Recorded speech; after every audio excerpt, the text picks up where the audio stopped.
WWE bad blood इससे लड़क हुई है और आज इस वीडियो में हम जानेंगे कि उसके रिजल्ट्स क्या होंगे, कौन जीतेगा, कौन हारेगा, कोई सरप्राइज रिटर्न और बहुत कुछ। और वीडियो शुरू होने से पहले do subscribe to the channel, hit the bell icon and if you love wrestling and football you gonna love the channel to.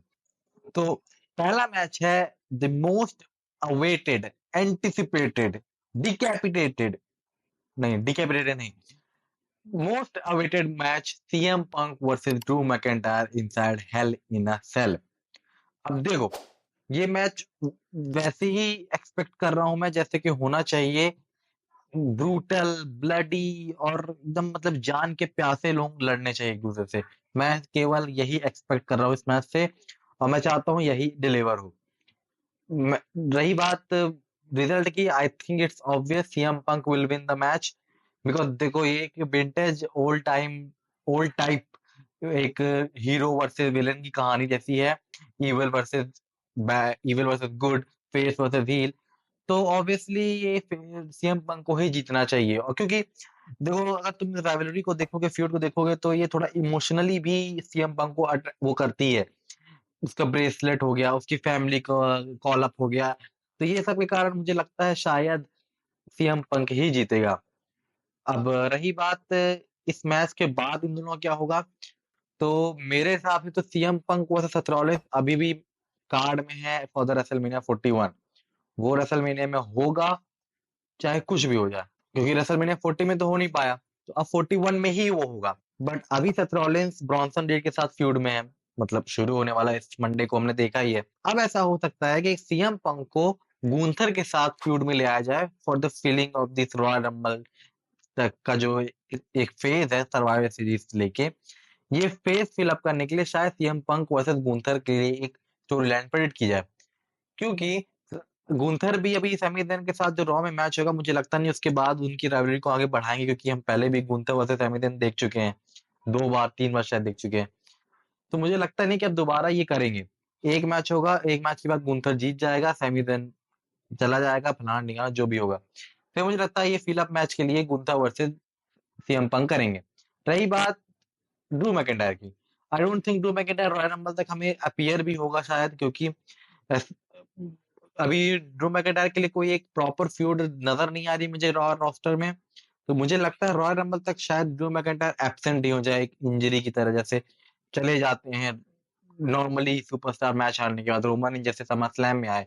वैसे मुझे लगता है ड्रू मैकिंटायर आप डायरेक्ट रॉयल रंबल में ही रिटर्न करेंगे। दूसरा मैच है Bayley versus Nia Jax for WWE women's championship. देखो, ये मैच के लिए मैं एक्साइटेड भी हूँ और थोड़ा नॉन एक्साइटेड भी हूँ। नॉन एक्साइटेड इसलिए क्योंकि मुझे एक दोबारा Bayley versus Nia Jax match, rivalry match नहीं देखना। एक्साइटेड मैं दो कारणों के कारण हूँ। पहला, कि मुझे एक Bayley versus Nia Jax match SummerSlam जैसा देखना है, क्योंकि मैं पहले जब समर स्लैम में इन दोनों का मैच हुआ तो I was not expecting that banger. तो मैं चाहता हूँ कि बैड ब्लड में भी वैसा ही बैंगर मैच हमें मिले। और दूसरा, I don't think either Nia Jax nor Bayley will win the championship. मुझे दोनों में से कोई नहीं लगता। I think Tiffany Stratton will cash him. It's right place. Nia Jax से हम बोर भी हो चुके हैं चैंपियनशिप के कारण। नया जैसे के साथ कोई अब एक प्रॉपर राइवलरी, कोई फ्यूड हमें नजर नहीं आ रहा है कि अब किसके साथ सेटअप करें। Tiffany setup will be great for the championship right now, और मुझे लगता है उसको ही जीतना चाहिए ताकि हम एक नए चैंपियन को देख सके, नए स्टोरी लाइन्स को बिल्डअप कर सके, नए फ्यूड्स को बिल्डअप कर सके, और most probably Tiffany versus Charlotte WrestleMania में मिल सके हमें। तो आई think Tiffany will cash in her money in the bank, क्योंकि उसके हाव भाव से भी लग रहा है कि वो कैश इन करने वाली हैं। तीसरा मैच है Damien priest versus Finn Balor. Now I am excited about this match because मैं ये मैच फिन बैलर के लिए देखना चाहता हूँ, और डेमियन प्रीस्ट के लिए भी। भाई दोनों अच्छे कंटेस्टेंट है, मैं ऐसा ये नहीं बोला, पर मैं फिन बैलर के लिए देखना चाहता हूँ क्योंकि मैं चाहता हूँ फिन बैलर ये मैच जीते। अगर फिन बैलर ये मैच नहीं जीता तो पहले तो ये राइवलरी का कोई मतलब नहीं, राइवलरी यहीं खत्म हो जाएगी, डेमन पीस्ट एक सुपीरियर साबित हो जाएगा। दूसरी बात, अगर फिन बैलर जीतता है तो ये पहली तो राइवलरी आगे भी चलेगी। फिन बैलर को एक हम नए अवतार में देख पाएंगे, नए एक नजरिए देख पाएंगे कि हाँ ये एक थ्रेट है। क्योंकि अभी तक जिस तरह फिन बैलर और पूरे जजमेंट डे को शो किया जा रहा है टेरर टेरर ट्विंस के आगे, ऐसा ही लग रहा है कि ये एक जॉबर्स टाइप है, जैसे 3MB थी एक तरह से कुछ सालों पहले। एक पोटेंशियल मेन इवेंटर के तौर पे अगर फिन बैलर को हमें देखना है, अगर चाहते हैं कि डेमियन पीच के साथ एक वन हैंड टू हैंड एक कोई दिखे, तो फिन बैलर को ये मैच जीतना ज़रूरी है। मैं तो चाहूँगा कि फेयर एंड स्क्वायर जीते बिना जजमेंट डे की हेल्प से, बट इफ जजमेंट डे की हेल्प लेनी भी पड़े, स्टिल फिन बैलर को ही जीतना चाहिए। वरना कोई मतलब नहीं इस फ्यूड का, फिन बैलर का करियर फिर से वैसे ही चला जाएगा जैसे पहले जा रहा था। अगर समर स्लैम में डब्ल्यूडब्ल्यूई ने एक कदम उठाया है, ये पॉइंट लिया है कि फिन बैलर को इमर्ज करना है, नए फिन बैलर को दिखाना है, तो ये मैच जीतना ज़रूरी है।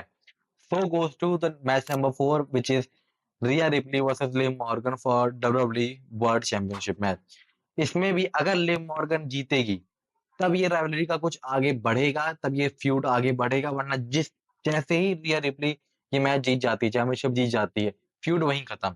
कोई मतलब नहीं फ्यूड का, और मोस्ट प्रोबेबली लिव मॉर्गन ही जीतेगी ये मैच। भले ही डोमिनिक मिस्टीरियो शार्क टैंक में ऊपर होगा, still shark cage sorry shark cage में ऊपर होगा, still I don't think Rhea Ripley winning this match. और ऐसे रूमर्स भी आ रहे हैं कि जजमेंट डे या डोमिनिक हेल्प नहीं करेंगे, रकेल रॉड्रिगज आएगी लिव मॉर्गन की हेल्प करने, क्योंकि we all know Liv Morgan fair and square Riya replay को नहीं हरा सकती। और ये बात सही भी है, क्योंकि अगर हरा सकती होती तो पहले ही हरा चुकी होती, बट ऐसा नहीं होगा। लिव मॉर्गन को हेल्प चाहिए होगी, और ऐसा रूमर्स आ रहा है कि रकेल रॉड्रिगज आएंगी हेल्प करने। और रकेल रॉड्रिगज अगर आती हैं तो वो एक कम्पिटिटिव दिखेंगी रिया रिप्ली के सामने, एक फेस टू फेस एक लगेगा कि हाँ, ये एक कंटेंडर है रिया रिप्ली को चैलेंज करने के लिए। स्टिल अगर लिव मॉर्गन हार गई तो फ्यूड यहीं खत्म, कोई मतलब नहीं आगे फ्यूड जा ही नहीं पाएगा। लिव मॉर्गन रिया रिप्ली जैसे ही जीतती है वैसे ही फ्यूड खत्म हो जाएगा। The last but not the least match, Roman Reigns and Cody Rhodes versus Jacob Fatu and Solo Sikoa.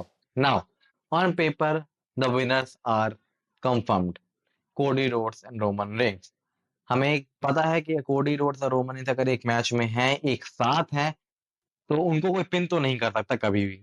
लिख के ले लो कि पिन दोनों में से कोई नहीं होंगे, मैच हार भी नहीं सकते।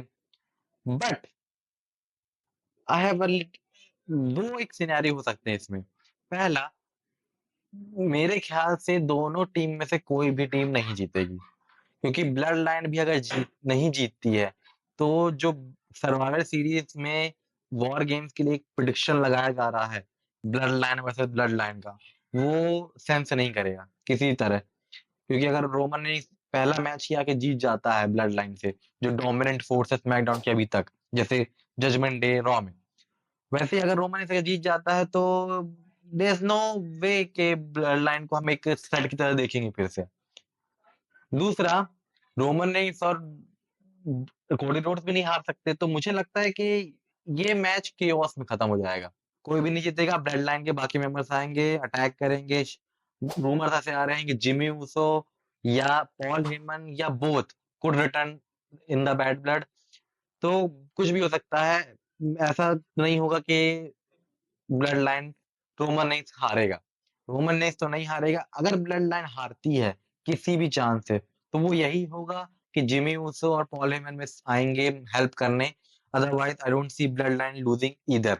और मेरे ख्याल से ब्लड लाइन को हारना नहीं चाहिए। अगर same as Finn goes with Finn Balor and Liv Morgan, अगर फ्यूड को आगे बिल्डअप करना है तो ब्लड लाइन का जीतना जरूरी है।